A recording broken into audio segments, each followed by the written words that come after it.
પાસે આગળ બે લિટમસ પેપર છે, એક ભૂરું ને એક લાલ. એસિડ હોય એ ભૂરાને લાલ બનાવે, બેઝ હોય એ લાલમાં ભૂરું બનશે. બરાબર?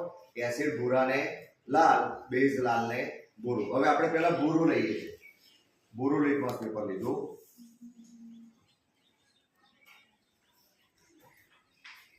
અને એને પાણીમાં થોડું ડુબાડી દીધું.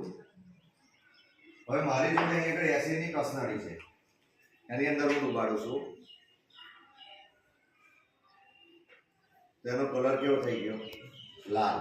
એટલે આ યાદ રાખો, લિટમસ કસોટી એસિડ ભૂરાને લાલ બનાવે છે. હવે આપણે બેઝ લેવાનો, એટલે લાલ લિટમસ પેપર લીધું, એને પાણીમાં ડુબાડ્યું, અને બેઝની અંદર મેં સોડિયમ હાઇડ્રોક્સાઇડનું દ્રાવણ બનાવ્યું છે. બરાબર? આ લાલ છે, એને બેઝમાં ડુબાડ્યું. આ કેવો કલર થઈ ગયો? ભૂરો. બરાબર? એટલે બેઝ લાલ લિટમસને ભૂરો બનાવે. આને લિટમસ કસોટી તરીકે ઓળખવામાં આવે છે. Thank you.